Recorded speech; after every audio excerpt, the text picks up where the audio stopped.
friends. Today I have really special guests.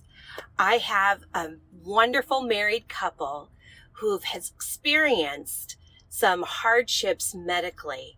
And some of the hardships they experienced, other people also have gone through these things and ended up in divorce.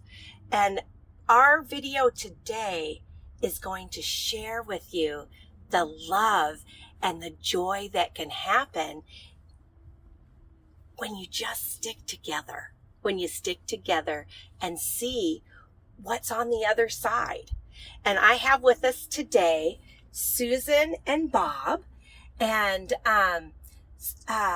Bob, Yes. could you tell us a little bit about yourselves? All right. And how long have you guys been married? 30 years. That was a hard question. 7 years. Yeah, 37. In May, you're right. it'll be 38. There you Wow. go. In Yeah. May, it'll be 38 years. Jeff and I, it'll be 35 years on the Woohoo. 17th of this All month. right. Yeah. So tell us a little bit about yourselves. All right. Well, back in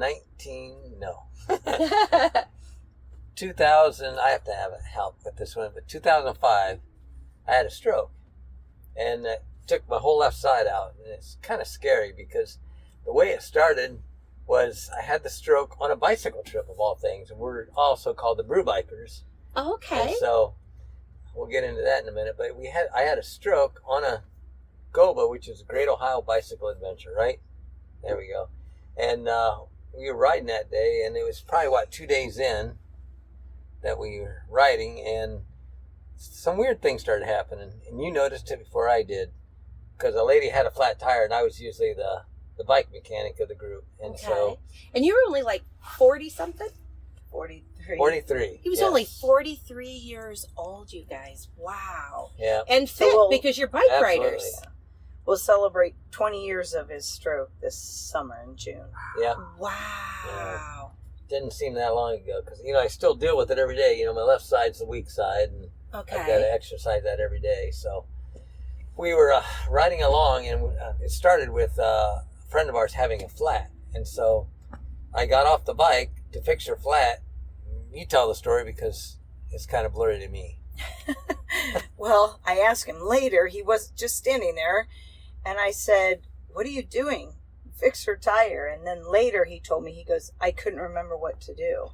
But once he got down on the ground to Wow. fix her flat, it was like second nature, and he got her tire fixed. But, So he had a migraine, and he'd always had migraine, so we just thought it was a migraine. Rode 56 miles that day with our son on the back of the tandem with him, and then found out later that night that it was actually a stroke. So Wow. we ended up in ICU for quite a while, and then in rehab for quite a while. So in the middle of the night, when you figure out it's a stroke, how did you know in the middle of the night? Because you guys still went bike riding. Yeah. So we stopped riding. We went to dinner there were about 13 of us in our group. They say there were like 3,000 riders. Yeah. And we had walked to supper, and after supper he sat down at a church. He sat down to, I guess, rest, and my sister was there with us, and our kids were grade school, and we went to let them go play. And I had gotten I had semis that were shower trucks, and when I got out of the shower truck, they said, "You need to come." And that's when they say when he was riding, it kept the blood flowing. He had a carotid artery dissection, and they said once he stopped riding, then the blood flow stopped. So that's when things started, To take effect on he my went left side, yeah. to walk and couldn't walk. So then That's a big thing, because Yeah. there's going to be someone here that's going to be listening Yeah. that's never had a stroke before, but they might experience something kind of weird, Yeah. and it's good for them to know, is that a sign of a stroke or Yeah. not, to know to get help. the clue is fast. Face, arm, speech, time, and then ER. Faster. Get to the ER. Because I've heard So- if you can get it to the ER within 20 minutes of having a stroke, they can kind of help melt it or something and make Yeah, things but better. it depends on which kind of stroke. Okay. Because if it's a bleed, they can't give you the clot buster because then you'd bleed out. So it depends on which kind of stroke. But a And lot they'll of know that people- at the ER. Oh, yeah, Well, it absolutely. took them a while to figure out. But anyway, so Well, yeah. yeah, they got and him 20 in the- years ago, too. Yeah, they got him in the ambulance and we went up. Wow. to the St. Charles, right near Toledo. Toledo. And so, we'll tell you the God moments. Sometimes I get, It's okay. it really comes back to you. So. Well, yeah. All right, you talk, I can. Yeah. So anyway, we had, our friends, this 13 in our group traveling with us. And the night before, through their business, they had rented 2 apartments in Toledo. It's called Window Creations. They do stained glass windows. Okay. So it was about 2 hours away, so the workers didn't have to drive back and forth. They'd rent these apartments. So Penny is her name, and she said, look, because she was with us, she goes, I don't know where these apartments are, but you're welcome to stay in them. So I had spent the night on 2 folding chairs put together in the hospital with him. So our kids were back with the group in tents, and so the whole group decided they packed up all of our gear, all of our stuff, and I don't even know how they got back to the cars, because it's a big loop and you go around, you end up at your cars. Okay. So anyway, they got everything packed up. They drove back to our house. They picked up some items for me, and she drove up a key, and here it was like just blocks from the hospital. So I get to stay in this apartment for free the whole time he was in ICU, and I didn't have a car because we were on bicycles. Oh my gosh. So I could just walk back and forth. Now eventually his mom got up there and had a car and stuff like that, and then we got him transferred to Fort Wayne, Indiana, which is only less than an hour from our house. After he got out of ICU, we got him transferred. Wow. And how long was he in ICU? About a week. Yeah. Yeah. So About a week. Yeah. So that was, God knows everything. So he knew I was going to have a stroke. And he knew this apartment had it all, all the things that you would need. Yep, and to have all those friends by you to help take care of you and your kids. Because Yeah. you still had kids in grade school. Absolutely. Yeah, we always kid that our kids had the best summer of their life because everybody, my sister, a college roommate, his brother, my parents, all took care of him. So everybody had him like another, week of the summer. And so it's like, of course, everybody was treating camp him. all these Yeah. places. Oh, And They took them boating and skiing and anything they wanted to do because they thought, this is it for me. So they're like, hey, let's get your mind off your dad. Wow. So I think of it as a bad time, and they look at it as it was a great time. That was the funnest summer. Yeah. Yep. So Wow. that was the beginning of a whole lifetime journey, it seems to me. So, that happened, and then I was in the hospital. We took me to Fort Wayne, and when you're in the hospital, it's hospital time. Yeah. So every morning they get you up at 7:00 and take you to the shower, and it's just you're just half naked all the time because you're going from here to there to therapy and stuff. So, but the ladies at the hospital, they were really nice. The therapists are professionals. Yeah. But a funny moment was when this nurse, you can tell she'd been there a long time, and she would take me over to give me showers and stuff. So you're naked most of the time with these nurses. So I guess you lose all animosity, or you don't worry about that anymore. But they treated me really well. And this one lady, she'd come over and take me to the shower, and they want you to use your own hands to take a shower. Well, my left side's not working too good. So I lost the nozzle a couple of times, and her and I both got wet. So she got kind of angry at me. But she said, no more. I said, okay. But, they were really nice about it. And she was the one that, would she call me a flight risk? I was going to break him out. Because there was a bar down the street. They're going. I'm like, I'm not going to break him out. I want him to get better. Well, yeah.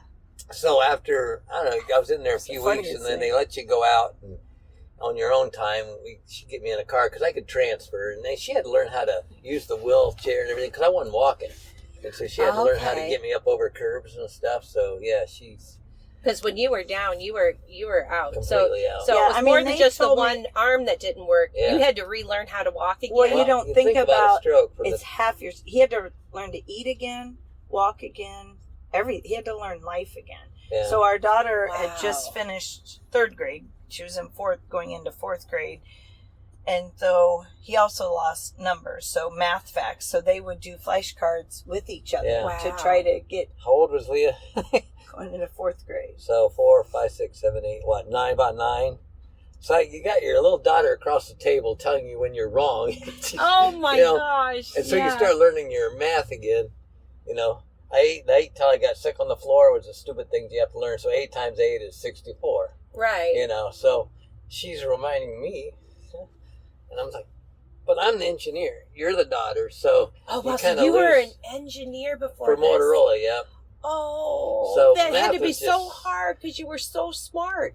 My son's an engineer, and he's a smarty pants. He took like 2 or 3 calculus classes in high school, and I've yet to have calculus, and I have a master's degree. Yeah. You're all in your area, so so I had to really humble myself, to relearn multiplication as an engineer. Yeah. So it all worked out though, Now my kids know, Well, and they our son is now an occupational therapist. I think after seeing him go through He helped me. You have to do a bunch of exercise with the arms and the hands and stuff. So he helped me go through that stuff. So as a kid helping you. Yes. And then he took that passion into his adulthood because you're really smart. Chances are when you're an engineer, you're going to have some smarty pants kids. I used to be a school teacher, and a lot of my smarty pants kids had really smart parents, at least one really smart parent. Yeah. And that's what your son went with. Absolutely. Occupational therapy. Wow. Absolutely. Wow. So then about a year and a half after a stroke, he started having seizures, and I found him blue on the floor. Well, let's tell the story because this is a God moment. Oh, because this is anchor moments. Yeah, the moments in life that anchor your faith. I was just starting to walk again. I could get myself down. So we had a big old 2-story house. Okay. And I went downstairs because I had a heater buddy in the kitchen. Okay. And I went down. I forgot to turn it off. I had it on low just to keep the kitchen warm because it's an old farmhouse. So I went downstairs and I forgot my glasses. And I'm like, I yelled up to Susan, "Hey, Susan, could you bring my glasses down?" She's upstairs. Tell them what you said, what you thought. I was going to bed. I was like, I don't want to do this. But I went down the stairs and I see him on the floor and I'm like, what's he doing on the floor? He's playing with the dog. The light was off. Okay. So I went over and turned the light on and that's when I saw he was blue. So I didn't know what was happening. I had no idea. He had a grand mal seizure. He had a grand. And so when he was calling you, when he was calling you, he wasn't into the seizure yet, but he was having a hard time seeing. No, before you fell. No. Actually, what happened? This is where the God thing comes in. I went down. I turned off the heater. I stood up. Everything started spinning, and in my head, I'm thinking, "Oh man, I think I'm going to pass out." And in my mind, I was bending my legs, but I guess I didn't. I just fell straight over, and I hit the ground. And the last thing I remember is hitting the ground and thinking, man, that's going to hurt later. And so I was on my back. And when you have a seizure, all the time you aspirate. And I wasn't breathing because of that. Choking on it. She came downstairs and turned me on my side. So if you ever see anybody have a seizure, don't panic. Okay. They're not going to bite their tongue. Everything. That's old school. Yeah, that's old school. Just turn them on their left side. That's called their safe side. So to put them on their left side. I turned you on your right, but that's okay. Oh, don't tell them that. I didn't even know what was happening. Yeah, but get them on their side so they don't choke to death. Exactly. So get that to go in your lungs because aspiration is when it goes into your lungs. Yeah, it's like you're drowning.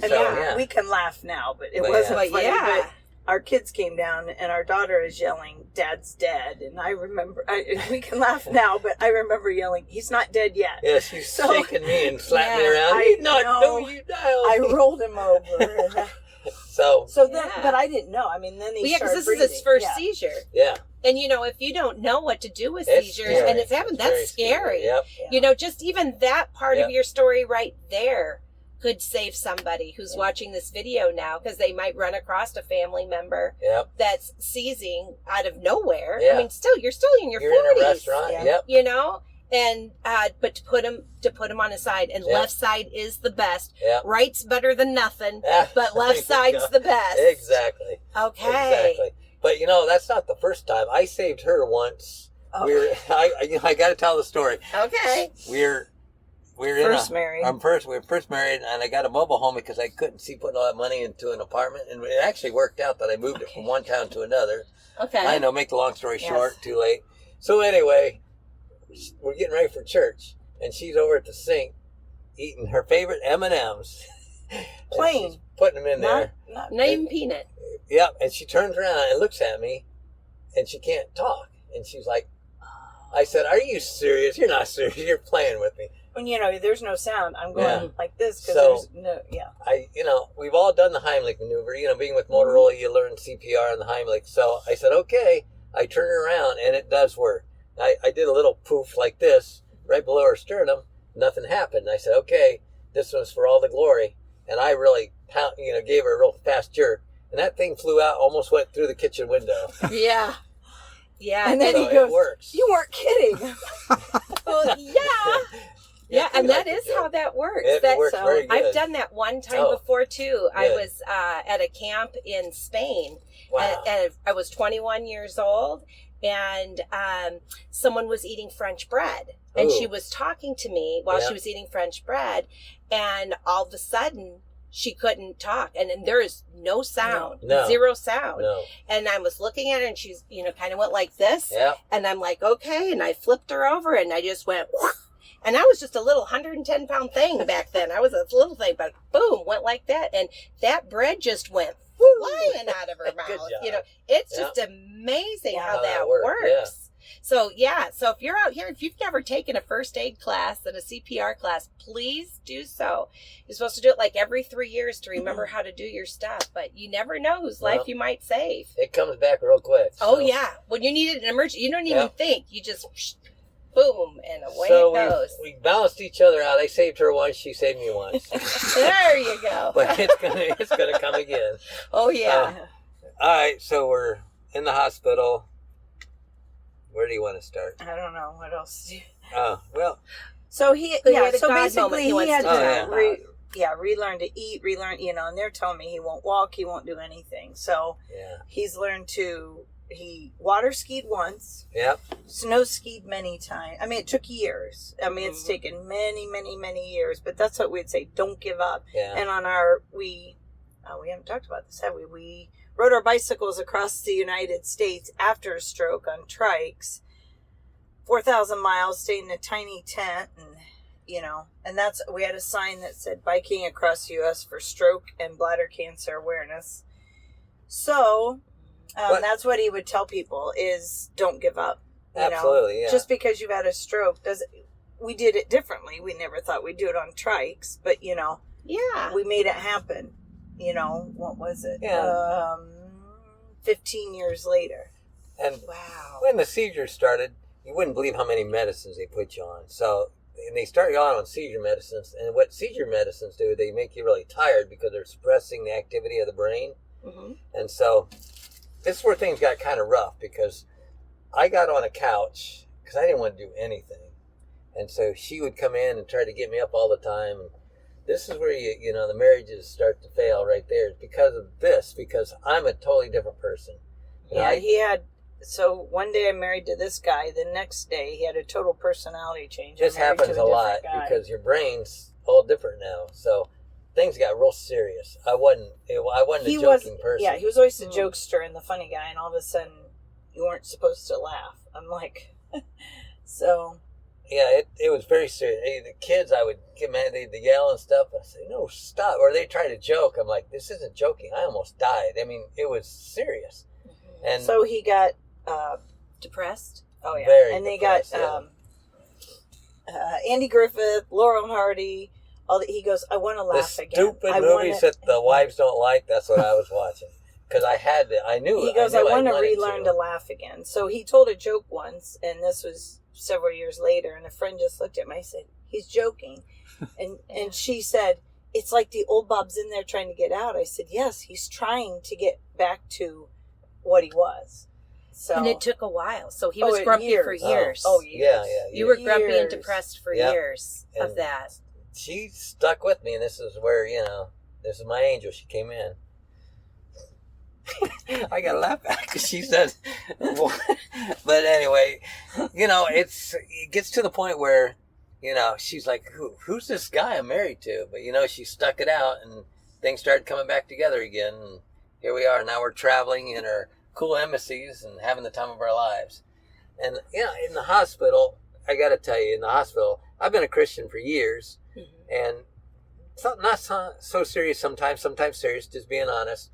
And I'm laying there in bed, and it was my right side, and when they say carotid, it came apart on the inside because that carotid artery is very large. It's got like 7 layers. So the first 3 layers came apart, and that's what blocked all the blood flow to the brain. Okay. So that, because people don't understand, I didn't know what it was. So they said to me, they go, all right, well, it might heal, it might not. And so I'm laying there in bed, and I can feel my heart beating, and where it's blocked, I could feel a little thump. And I'm praying. I'm like, all right, God, I'm not ready to die because she can't program the VCR. And we got little kids. Yeah. And that's what I told God. I said I wasn't afraid of dying, but I said, I'm not ready to go yet. Yeah. And so this is hard. But all right, I'm okay. Okay. I'm laying in bed and I'm praying. And I hear a voice in my head, just like you and I are talking. All right, calm down. And God said, don't worry, you'll be here in the morning. So am I getting too high again? Yeah. No. Said, don't worry, you'll be here in the morning. Yeah. All right. So I go to sleep. I get peace that night. And I go to sleep and I get up. And the first thing I hear is God's voice saying, see, you're still here. Wow. Yeah. So, All right. So anyway, I'll calm down a minute. But, when God's that close, that he's right in your face. Yeah. And so God's an invisible God, but his spirit's always with us, Yes. So. okay, so let's fast forward now. So he's I'm still here. Yeah. Yeah. So I'm here. So Yeah, then, that's huge. without That's a going into huge all the anchor detail, moment. yeah. Absolutely. That's huge. That is Absolutely. huge.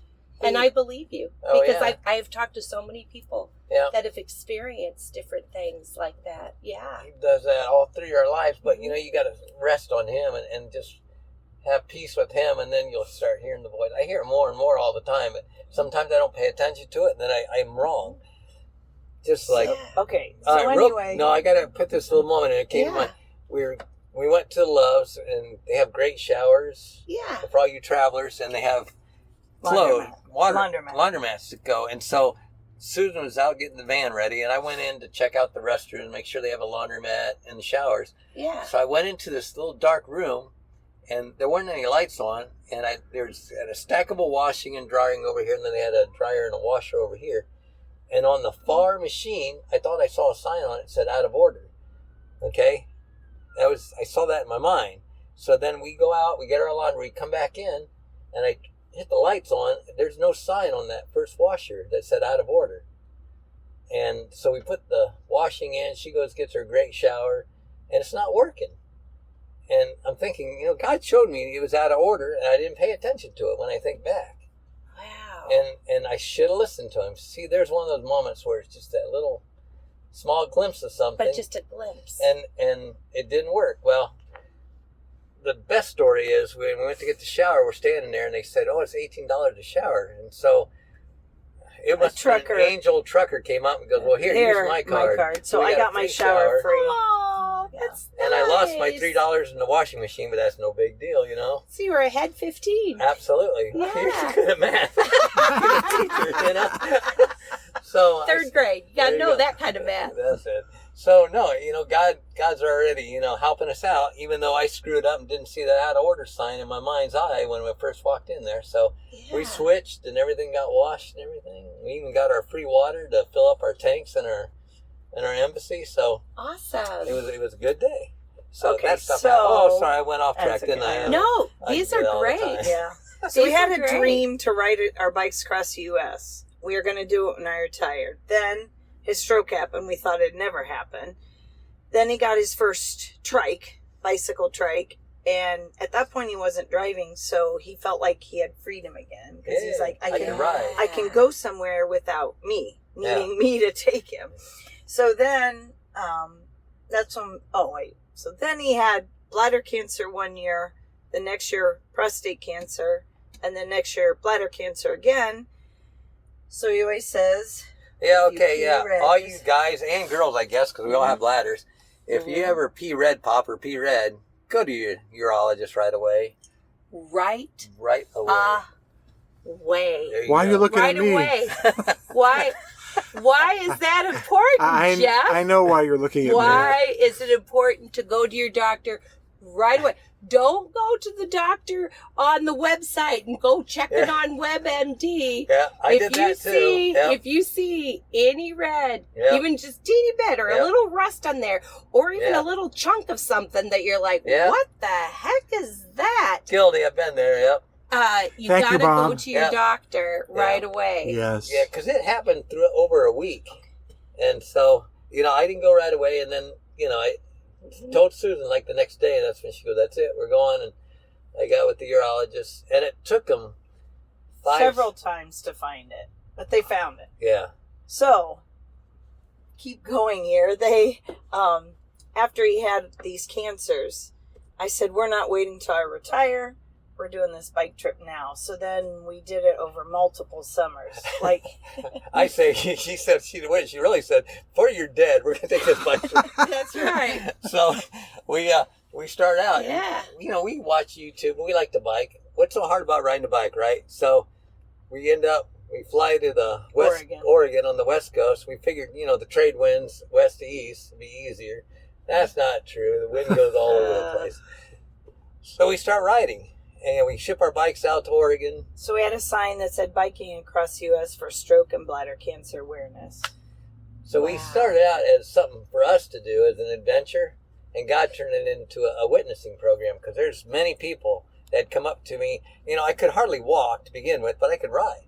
Yeah. Totally different muscles. So they would come up and talk to me, not about my stroke, but about bladder cancer. And that happened to more people.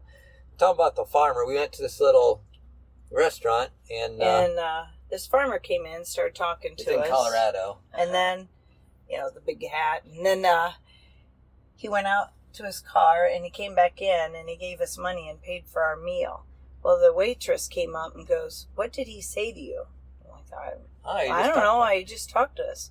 And she goes, he comes in here every day for a cup of coffee, and he's never talked to a soul. No. And he talked to us but he was going through bladder cancer. And so I gave and him he the saw lead the up to sign that, yep. and came back in and just really hit it off with Bob Yeah. and talk. Well, what do I expect this? What happens here?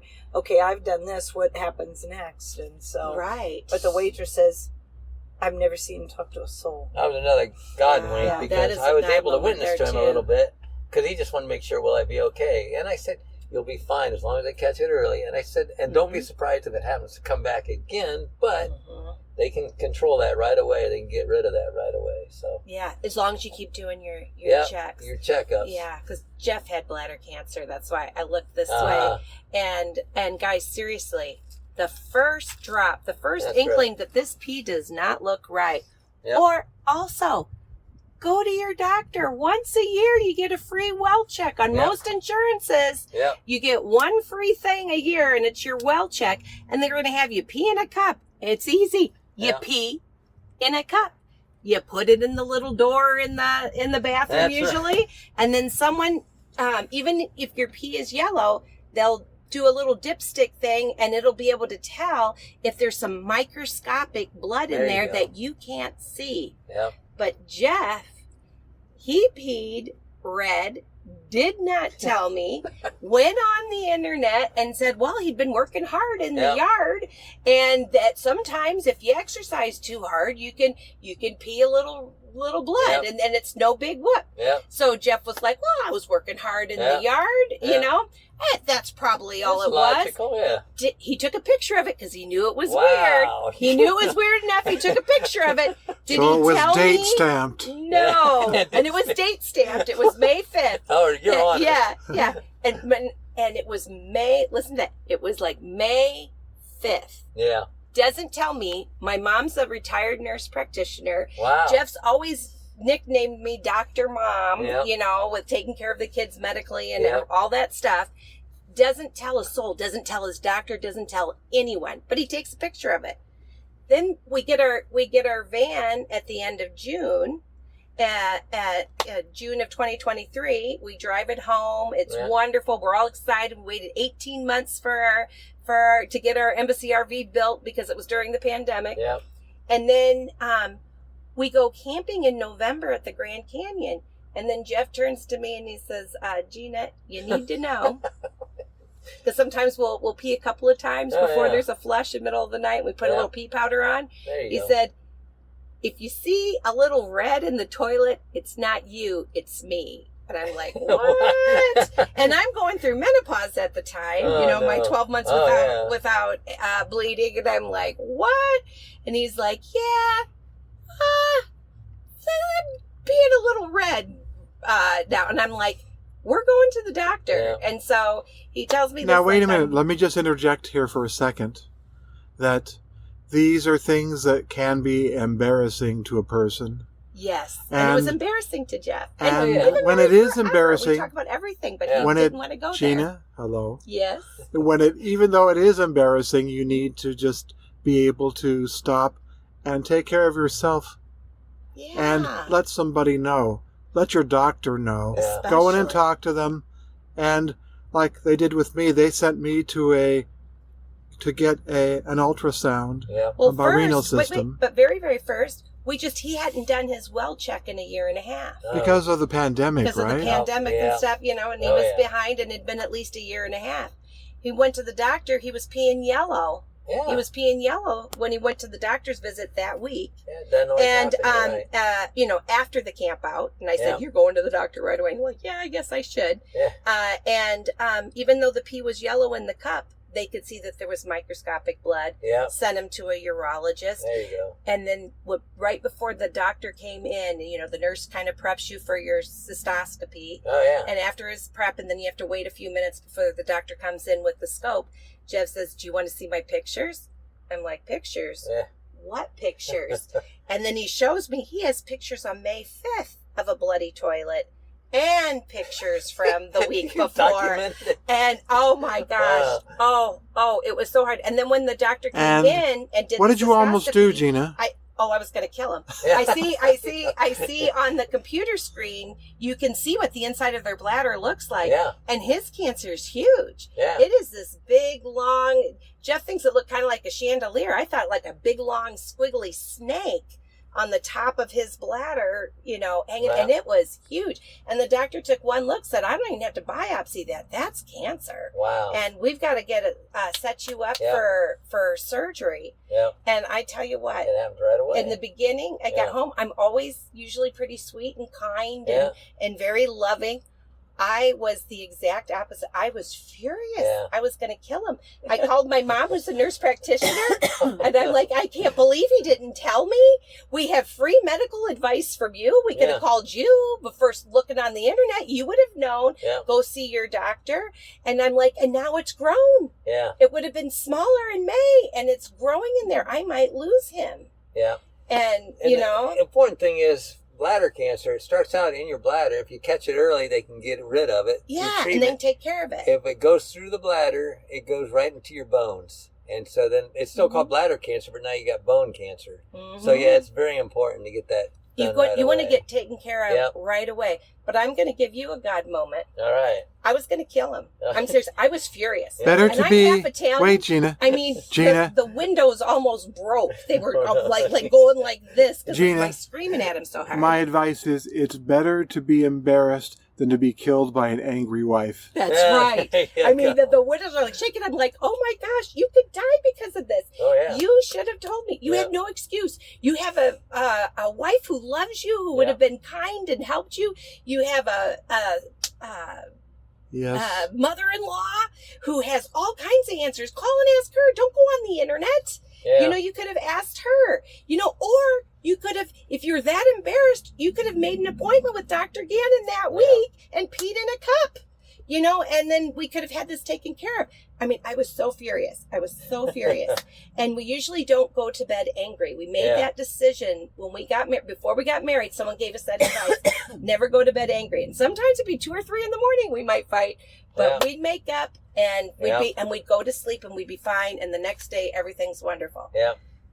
Well, we went to bed angry. I don't know if he was angry. He was just scared to death that I'd kill him in his sleep because I told him I might. You might not be able to sleep because if you do, I might just kill you before the cancer. I was so bad. But I finally fall asleep. And before I woke up that morning, I heard God tell me, just this voice from inside Yep. tell me, you need to forgive Jeff now. Wow. And help him. There you go. And then I woke up and I said, wow. Yeah. All right. And all of a sudden I had peace. Yep. I mean, and seriously, I was furious when I went to bed. Oh, yeah. I was shaking. I was so mad at him. And when I heard that voice inside me and I woke up, and then it was as I was opening my eyes, I could hear this. Yeah. And this just huge peace just went over my body, and my heart stopped racing, and it was just lovely. And then it was like, all right. And I told him, I forgive you, but you are never to do this again. Anything that you have that's, of anything, even if you think it's really small, you got to tell me. Yeah. So I can talk to my mom while she's still alive and she can help us. And my mom's always been triage, and she'll tell you, oh, just do this or that and you'll be fine. Or, oh, nope, you need to see the doctor for that. And then we'd go see the doctor for the kids and everything. That's good. And, but yeah, so I 100% believe you because I've heard it. The Philippians 4:7, the peace of God surpasses all understanding. That is so true. Because that happened to me, it happened to you, and we're still here by the grace of God, Mm-hmm. So yes, that is so important. Mm-hmm. So we might have been talking about our trip, Oh no, go back to you guys. But it's so important, and there may be just somebody out there that we might save them from. Well, they'll just have like the teeny tiny little bit of bladder cancer, and they can take care of it, and never have to have it go to their bones and stuff. Exactly.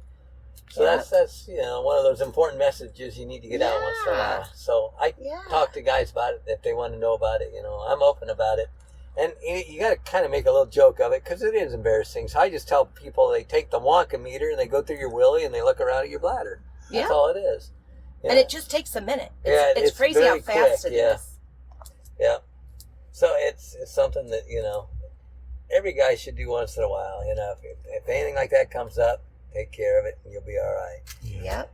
So, riding across the United States. Yeah, it's a little scary. Go back to riding across the U.S. All right, real quick, you're going up through these mountain passes, and the first mountain pass we went to Mackenzie Pass, and you're going, and so I didn't know my geography. Learn your geography before you start riding, because we left the sands of Oregon on the Pacific Ocean.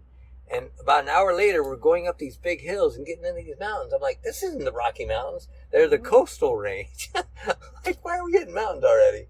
So we're going up and up and up. And we tried to make it so that when we knew we had a big pass, Adventure Cycling, right, has the maps. If you want to ride anywhere in the United States, get these maps. They'll tell you highly recommend the Adventure Cycling can camp, maps. Where you can get food. And so we're going up this mountain, and it says on this mountain, about halfway up, there's a campground on the side of a mountain. Okay, it's just a cutout in the woods. Not like the East Coast, a campground. West Coast there's no water, there's nothing. It's just a cutout. Pit toilets if you're lucky, or you're digging a hole. So be prepared for that. So we're learning as we're riding, and we're going up and we're going up. And the funny thing is, this road is just call it switchbacks. You're going back and forth, and there's a road that they close until May or something. When the snow melts, and right now they're only letting bikers go across the pass, so you don't have to worry about cars. But they're cars. They want to see if the gates are open. So we're getting passed by cars every once in a while. They're going up and checking the gates to see if they can go over the mountain with their car, and it wasn't open yet. So every once in a while, a car would go by us, and it's starting to get a little dark. You don't want to be riding at night in the dark. We have lights, but that was just one of our rules. We were going to stop. Be safe. Exactly. And so we're going up this mountain. These cars keep going by us, and then they come back down.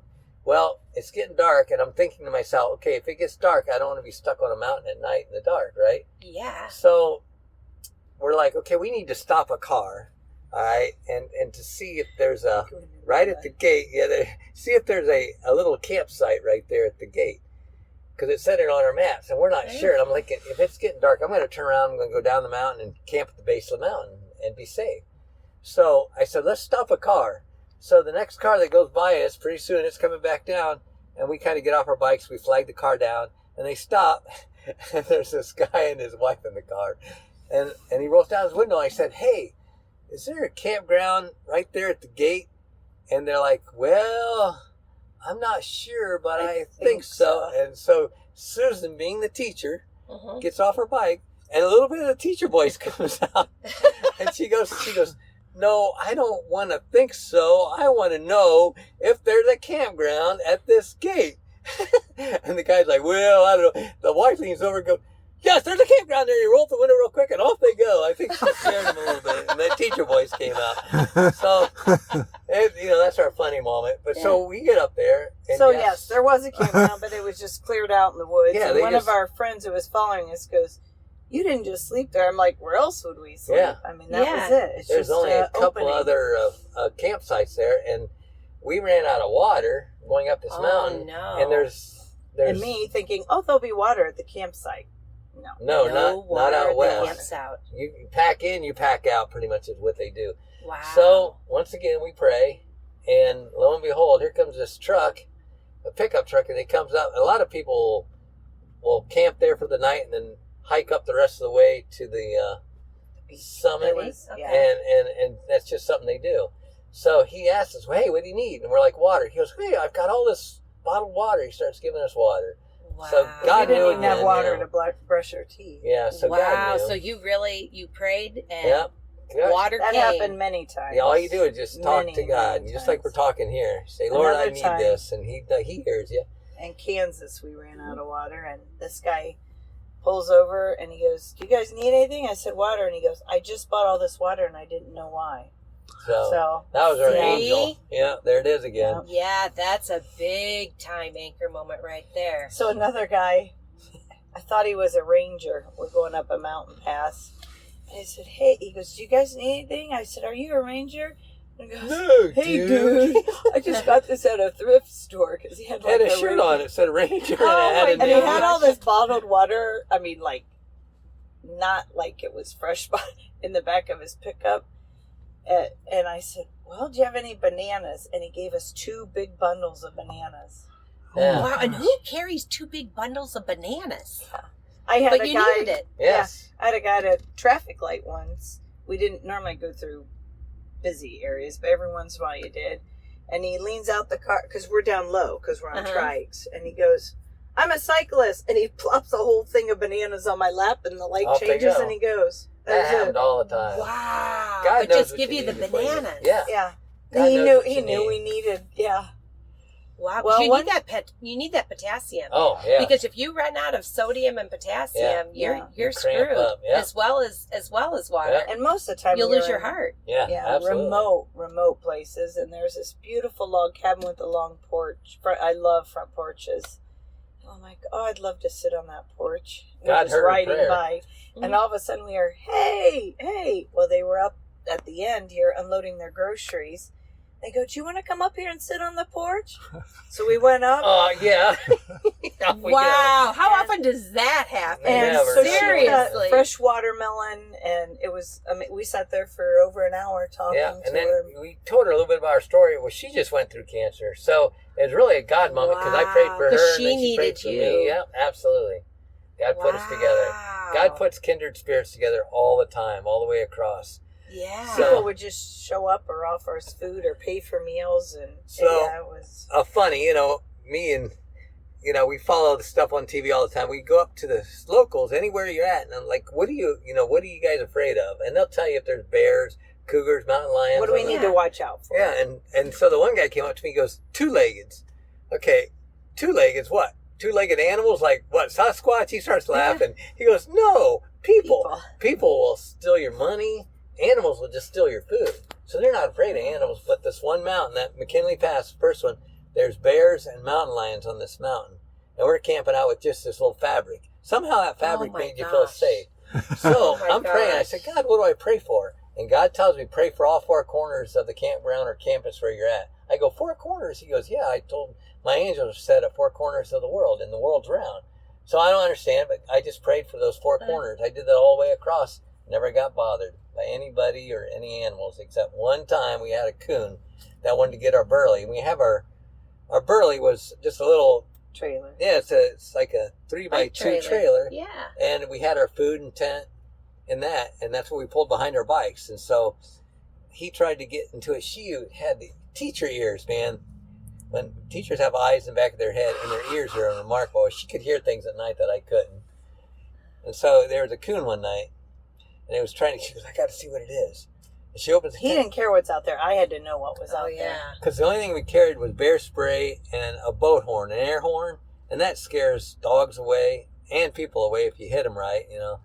And so she gets out of the tent. Tell me what you did. I blew the air horn, and normally things take off, and this coon stood up and hissed at me on its hind legs and did that. I said, yep, this coon isn't leaving. So that by that time I roll out of the tent, with your one arm, still working with my stroke. So I would lay down, I'd roll into the tent at night, and then I wouldn't get up until the morning. So I have to get out, roll around, then I get myself back up again and get on the bike. So I get out of the tent, and I was like, well, there's sticks and stones. So we started throwing sticks and stones. Finally, it left our burley, and most of the time, you'll hear hikers will hang bear bags up in trees because they can't get to it. Well, I wasn't going to hang the burley in a tree, so I said, all right. Well, plus the coon could climb. Yeah. There was porta pots, and there was a woman's and a men, and the woman's porta pot was bigger, and it had a door on it, right? So I said, we'll put it in there for the night, and we'll get it out in the morning. So that's what we did, and the coon left us alone. But the coolest thing happened, after she blew that air horn, we laid back down. Okay, everything's all at peace again. The coon's not going to get our bag. We're okay. It's not going to come in our tent. Yeah. And all of a sudden, all these owls started hooting. I heard a screech owl and a gray horned owl because they have distinct hoos and stuff, and that was pretty cool. I'm like, ooh, that is really neat. So that lasted for about a half hour, and they said, let's blow it again and see what else we get. And we were in a state campground at the time. But there was nobody around. Yeah. If there were people around, a lot of times they would offer to put our food. Like one time, campers or this guy with a pickup, he said, I'll just leave my back hatch open because we are going to leave at 5 in the morning. He goes, you just stick your food in there and then just come get your food in the morning and you can take off. That way it's safe. Because the coons can unzip tents. We had to twisty tie our tent zippers shut because coons have an opposing thumb, so they could unzip tents. I didn't know that. Oh, they can open coolers, they can open things, they can unzip That's why things. they could get into the trash cans, because they could just lift the handle and they do that all the time. So, but people, if there were people around, they would usually help us. Okay, I'm going to tell him one more. All right. No, yeah. He was having a bad day. I mean, if you have a bad day, you just stop. But he was having a really bad day. And you can hook your bikes together. Oh, yeah. Our trikes were pretty cool. You could hook them together as a tandem, or you could be separate. But anyway. Cool. Which bad day was this? Well, we were in the high desert, so no trees. We're used to shade and trees, and we couldn't find any. And he was praying for shade. Oh. And I pull another over. God moment. Here it comes. Yeah. I pull over. I was mad. He was mad. Hot. I was laughing, and there's a lampshade. So I put it on his head. He's still mad. He is mad. Yeah. God gave me shade. I take a picture. Be specific when you pray. I said, you weren't specific in your prayer. He gave you shade. Yeah. So we got a picture somewhere of me with this stupid lampshade. And I was still mad. But the funny thing is, after that, I don't remember any more heat. It's like, then you were. We just kept on riding, and you were able to handle it. And then she prepared for the trip. She'd go out and ride, 10, 12 miles, every morning and train. I would ride too, but not as much as her. So that first 2 weeks on the bike, I cried all the way. She's like, "Come on, you're gonna get through this with me." And so you ride yourself into shape is what you do. So after 2 weeks in, you're out 5, 6, sometimes 7 hours a day just riding to get to the next stop. And we didn't. So we stayed at the. And when you're doing it, it's just the two of you. Yeah. There's no support. Oh my! So there's just the two. We stayed in a lot of churches. So this route, TransAmerica Trail, has been around since 1976. Okay. So a lot of the churches have a book for every year, and you sign the book as you stay. They say, now I have no idea since COVID, but we did it before COVID, that there's usually 2,000 riders a year that do this, and they fly in from all over the world. Every night we camped, we were usually with somebody from another country. Wow. It was amazing, but Those people. So we stayed in churches, a few firehouses, which were nice because they were air conditioning, and you had laundry, and you had water and a sink. Yeah. City parks, and then city parks allow you to use if they had restrooms or a pool.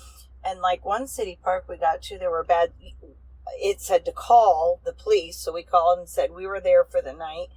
And they said if the weather gets bad, go to the restrooms. And if it gets really bad, they would come and get us. Yeah. So I mean, really it's a really neat. So they really know about it's a really neat system. Yeah, I mean, wow. Yeah, I didn't even know that existed. They have it's maps. A community, yeah. Adventure cycling for the whole country. It's amazing how many thousands and thousands and thousands. They have some that go do the Underground Railroad from Florida up to Canada. They have Wow. 3 or 4 that go across the United States. We just chose it's called the TransAmerica Trail because it's the most popular and been around the longest since 1976. So. And if you're out traveling and you're in the middle of nowhere and you come on a little town and the weather's getting nasty, just go to the post office because they have post office boxes. A lot of bikers will do this. They'll go in there, maybe sleep for a couple hours and get up and ride again because you're in shelter. Yeah. You know, you're not out in the middle of nowhere because every town has to have a box office. Yeah, people were great. I mean, that's what we would tell. Don't listen to the news. People are great. I broke down my tire. I had a bearing go out, and we called the company, and I said, the next bike shop is 30 miles away. They're like, don't ride it or you'll ruin it. So they took their city trucks, loaded our bikes, and drove us to the next town. Wow. And then we got stuck there a few days because we had to wait on the part to come in. And we were at a coffee shop. And they had like this motel that was very expensive. We're like, we can't do this this many nights. And this couple comes up and they go, do you need a place to stay? We're like, yep.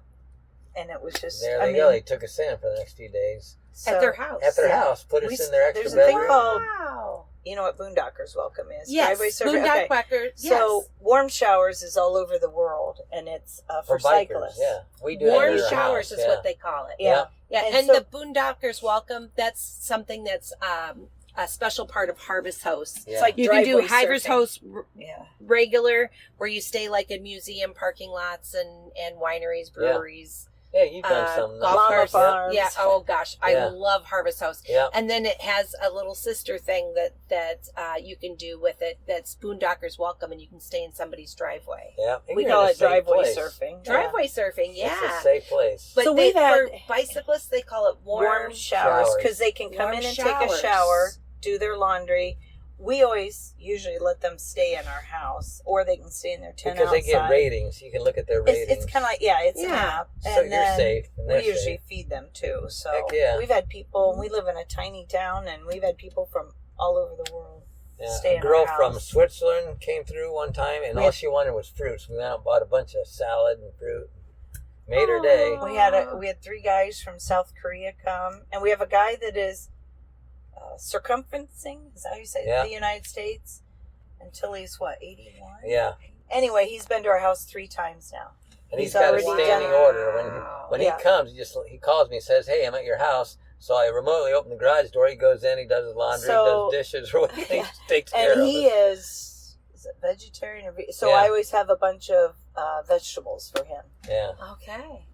So it's like this, you know the camping community with the RVs. Mm-hmm. There's people like that on bikes. There's a whole community out there. So we always say if you see a long hauler, you see them with all their gear, the panniers, those bags.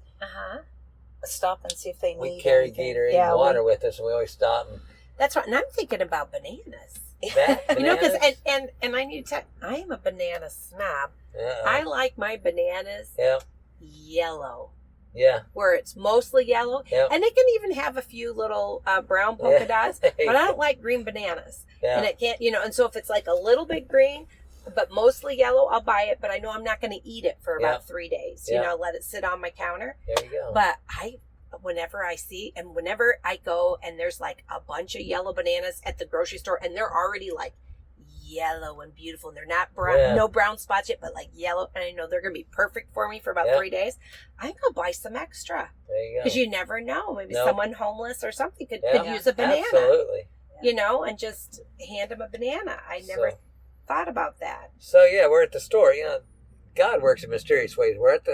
We get her her shower paid for and everything, and Loves. I love those people. They're all so nice. So I get my free water. I got 2 gallons of water in my hand. And we're walking out. I said, "Thanks, love." I said, "I've got my water. I got my clean clothes and my clean wife." And the lady goes, nothing could be better. I said, absolutely, nothing's better than that. So, yeah, if you see homeless, they're always out there. God says we're always going to be with you. So we always help them out.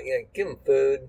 Yeah. Not too I've much given money, like water bottles because we're from Arizona. So it's so hard. Just, you can hand them a water bottle. But a banana. Yeah. And if they got a banana from Gina, man, it's a good banana. There you go. Because I only buy bananas when they're the best. That's way to but go. they'd get a really good banana if I gave them a banana. So later that day, we stop at a Dollar General, right? And we needed, of all things, Q-tips. You got to keep your ears clean. Well, sure. So I'm in there buying Q-tips, and she sent me in. So when I go in to shop, I always get a little something, a little snacky too. Yeah. And so I'm buying my Q-tips and my little snack, and this guy's in front of me, and everybody in the store knows him, and they said, "Hey, you told me you're going to buy a Reese's next time you come in." Well, this poor guy puts in his credit card, and they said, "Oh, you're at your limit. You can't use it." I must have been one of those debit cards. Mm-hmm.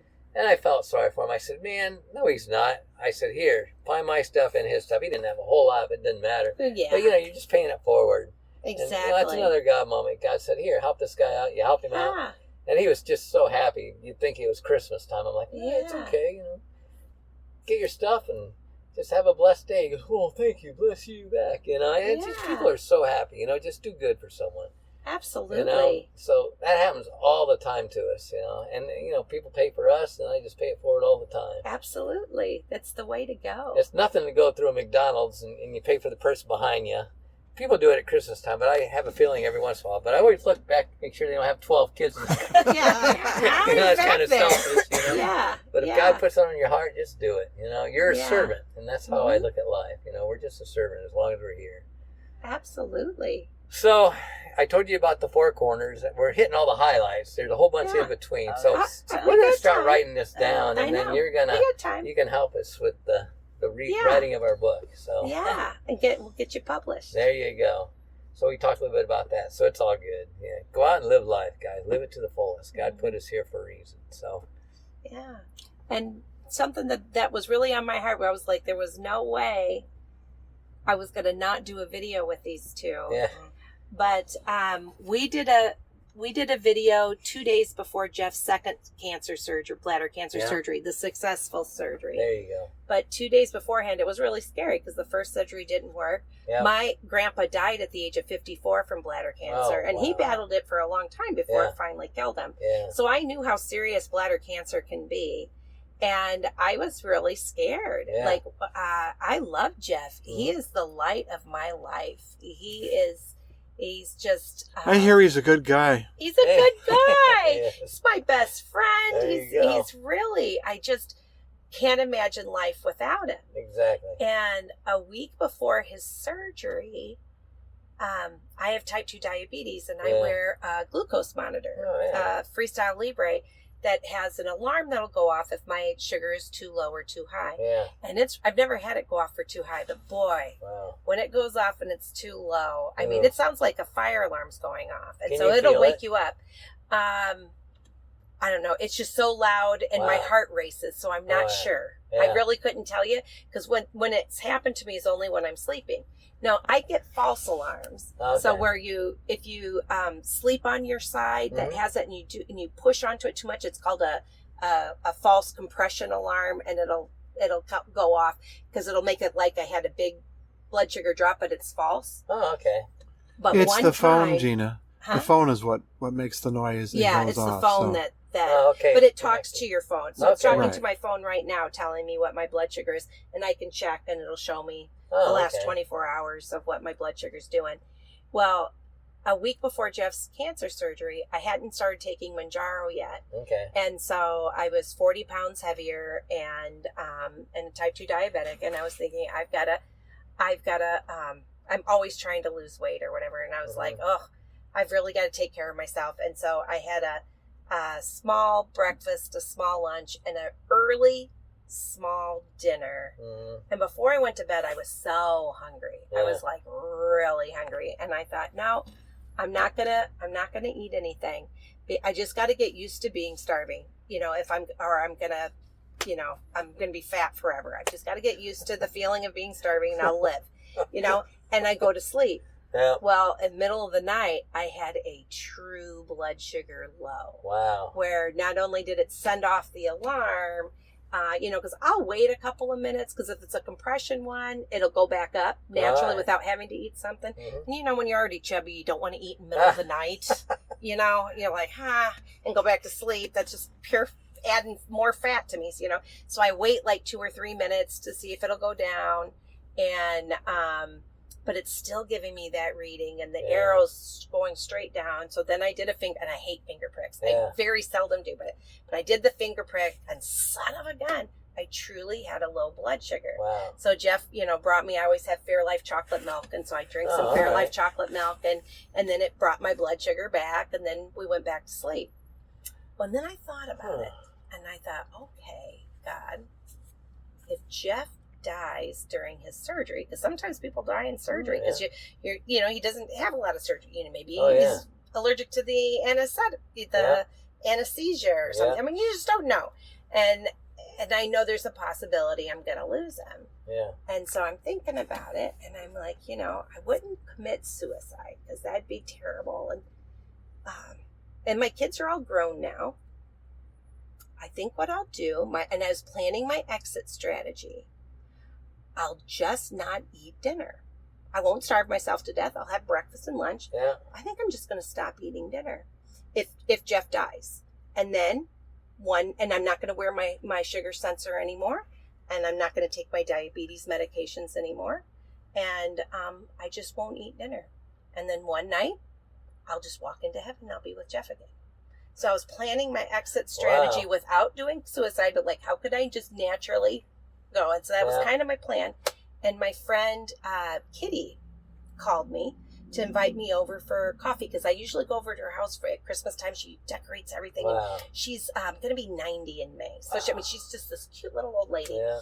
And she talks about forgiveness all around the world. She's a power dynamo, and I just love her. And she called me up and said, "Oh, you hadn't come over to my house for Christmas coffee, and I'm going to be taking down my decorations soon. Would you do you think you can come this next week before the decorations come down?"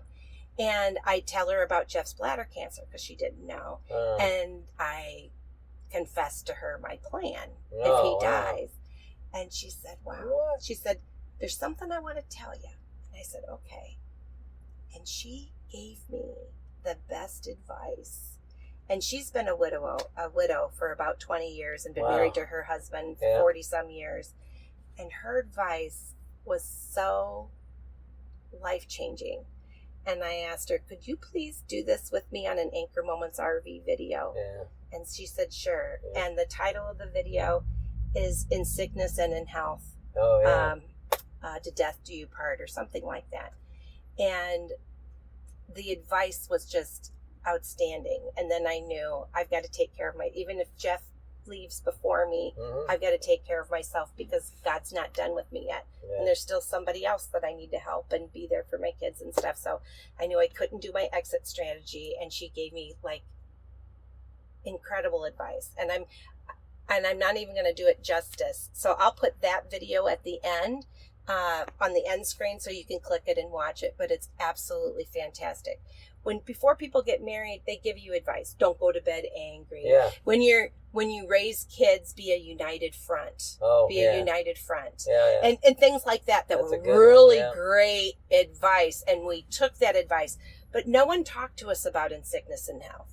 That's not a thing where they talk to you while you're young and just so happy, we're getting married. Da, da, da, da. Oh, Exactly. by the way, That's right. one of you might get cancer or a stroke and 2 cancers, Exactly.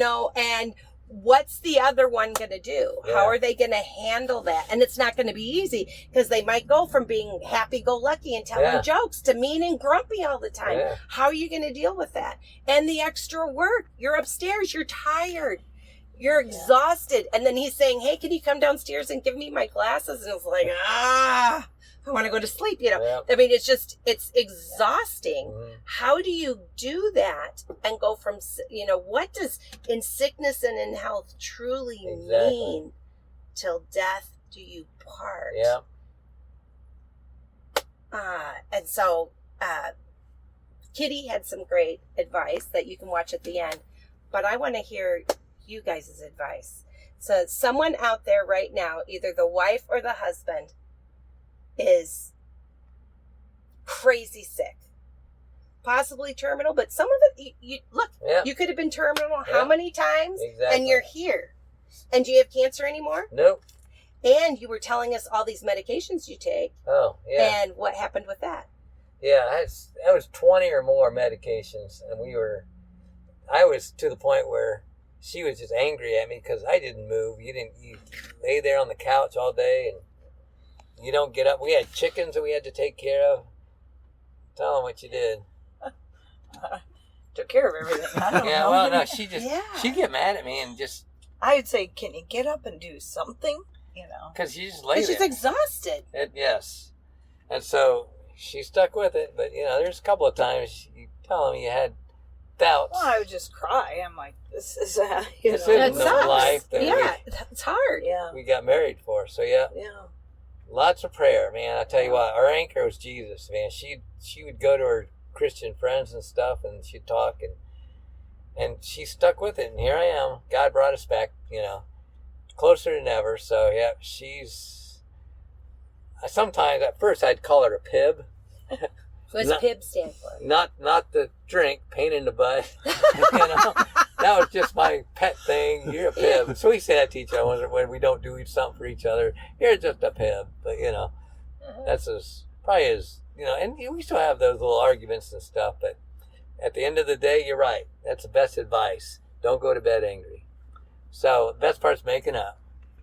So then, I have to give her a back rub before she goes to bed, and a pedicure, and then everything's okay. Yeah, right.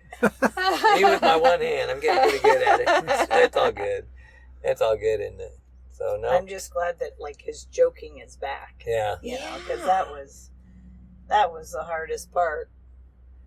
Yeah, you got to enjoy life, and if you can't laugh, when you fall down, just show me a number. Was it a good fall? Was it from 1 to 10?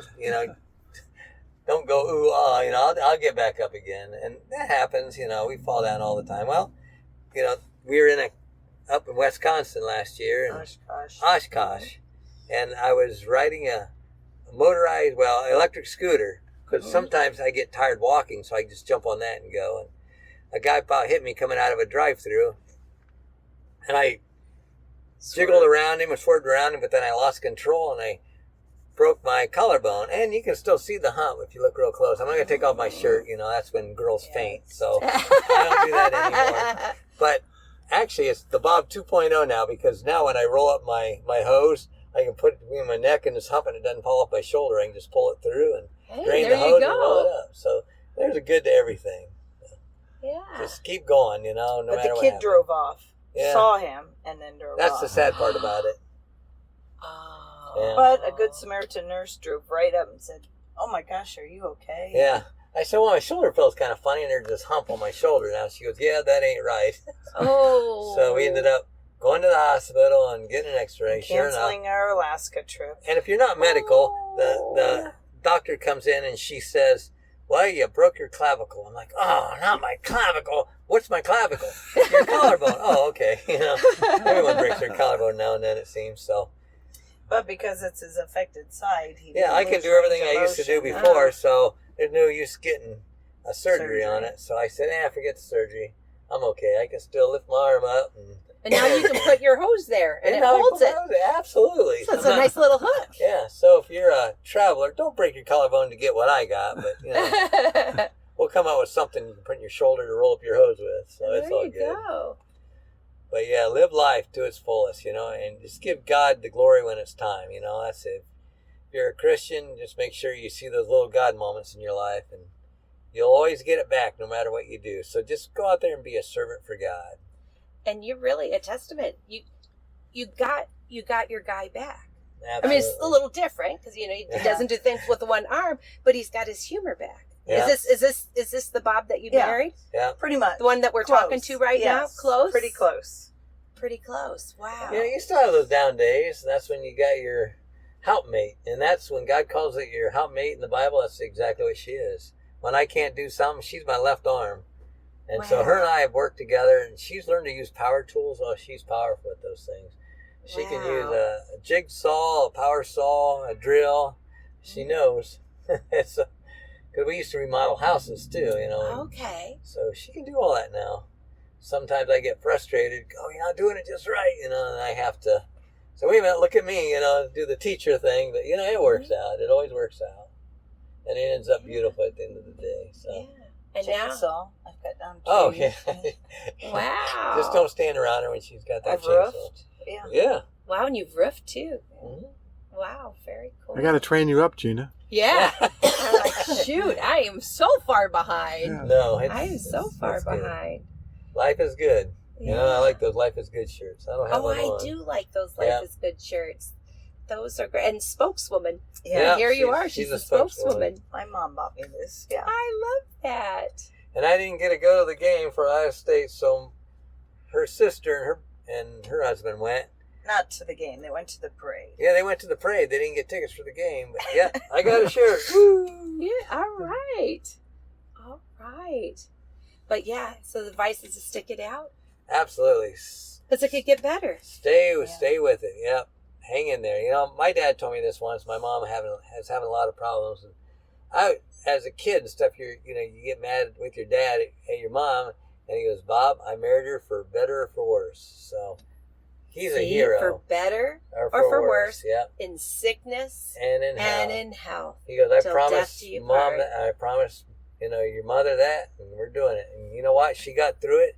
They had the best last probably 12 years of their life. So See, they got through it. They got through it. That's really important. Now, I do have to say this one piece, though. If you are with a spouse who's physically abusing you, you need to go. You got to protect yourself. Yeah. But if your spouse is not physically abusing you, and this is the man or the woman that you loved, that you married, that you love them to, right there when they fall on the ground having their stroke, or they're getting those bad news at the doctor's office that, you have cancer or whatever. Mm-hmm. You need to be there for them. This is your loved one. They didn't ask to have a stroke. Yeah. They didn't ask to have cancer. They didn't ask to fall down and get hit by a car and have their clavicle broken. They didn't ask for that. But to find whatever help you can give them to get them out of that depression and out of that anger and resentment, and be there with them. And because Susan did that, now they have this wonderful life together where they're retired early because they know life, it could be fleeting. And you never know. Yeah, and now traveling across the country and still biking and all those wonderful things. And you get to have these wonderful years because you didn't give up. Exactly. You didn't give up. Exactly. Yeah. Well, I'm just very inspired by you guys. And I want to thank you so much for sharing your anchor moments with me and Jeff and the world. And if anybody has any questions for Susan and Bob, and Bob's a palindrome.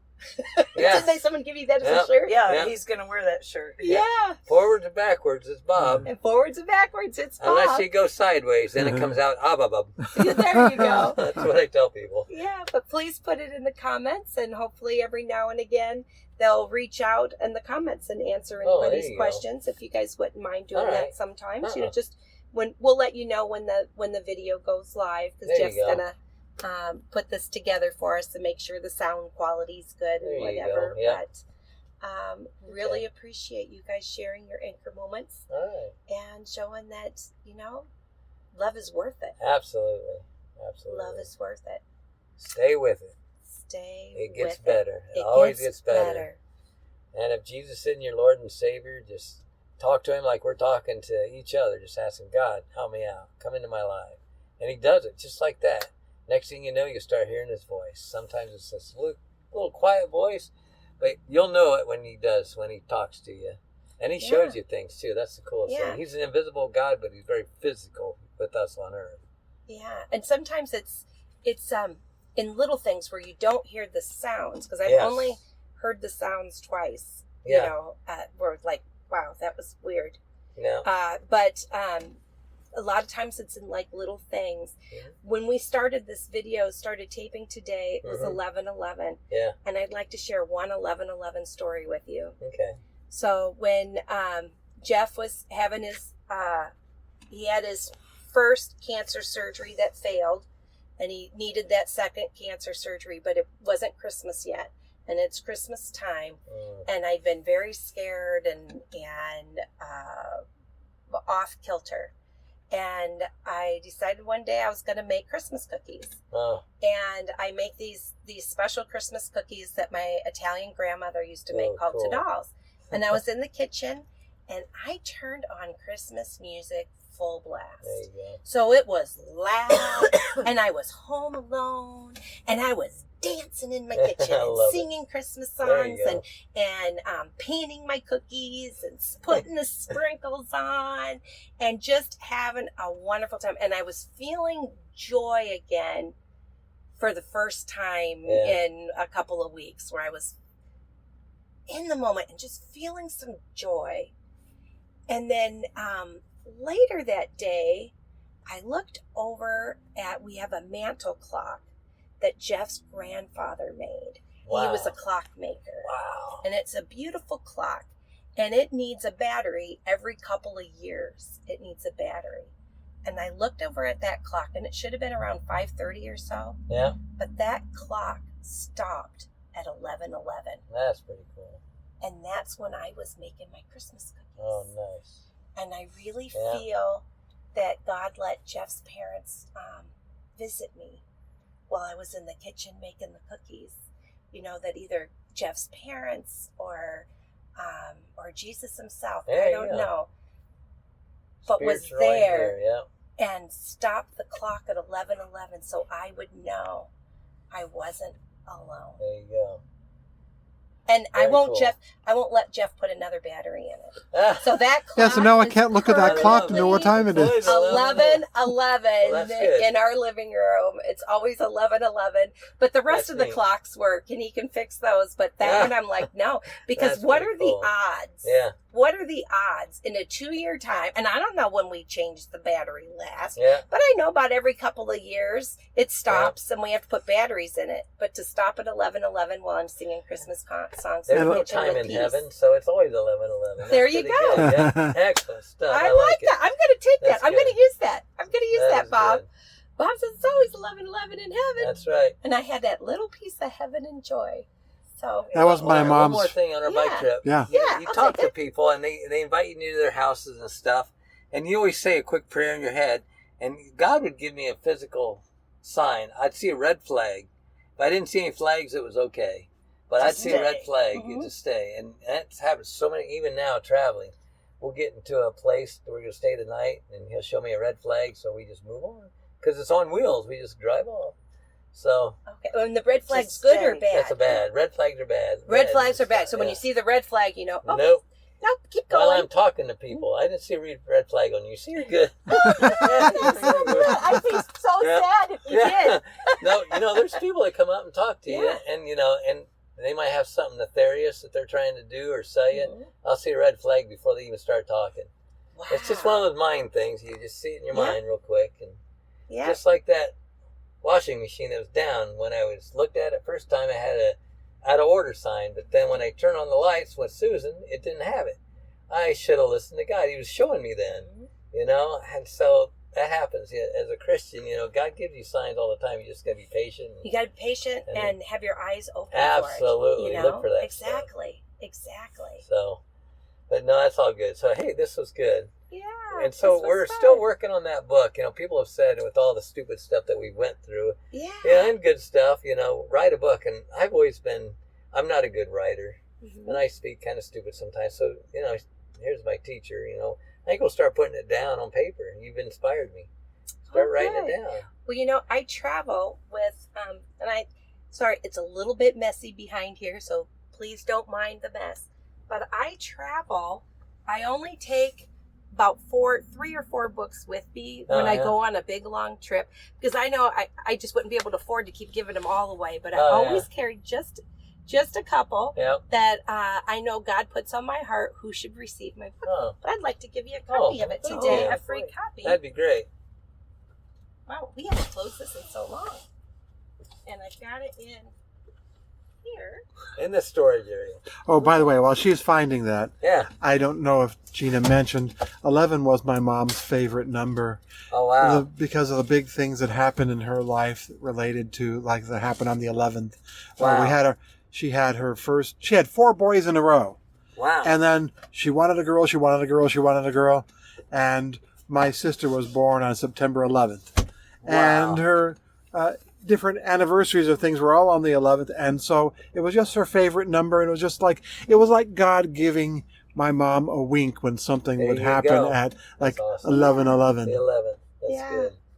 And so a lot of mine, I had one moment in my life where I was really upset with some people, a couple of women at work, and when I would walk by their desk, I would feel like I was going to throw up. It was hard. Yep. It was hard to go to work. And so I asked God to please make me a more forgiving person so I could forgive these two ladies and then, and then be better.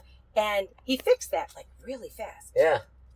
But when you ask God for something, sometimes he gives it to you a lot bigger. Oh, yeah. And a lot of amazing things happened within 6 weeks' time.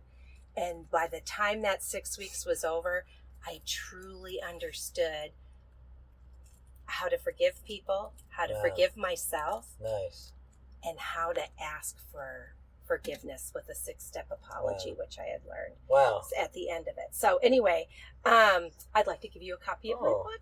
And when you're ready for your book, just give us a holler and we can chat with you about how to get your book published on Amazon. Nice.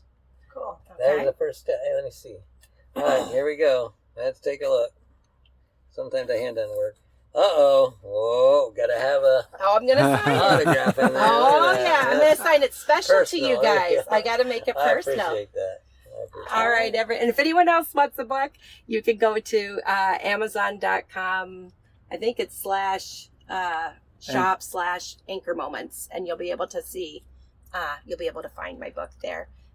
And it's Kindle too, and paperback. One more thing, Gina's got her 11. Now, all you Bobs out there, you know what 808 stands for. That's Bob o'clock time. When it's 8:08 on a digital clock, it says Bob. There you go. All right. I love it. Oh, boy. Okay, everybody. Hold on to your anchor moments and have a great day. Bye-bye. Bye.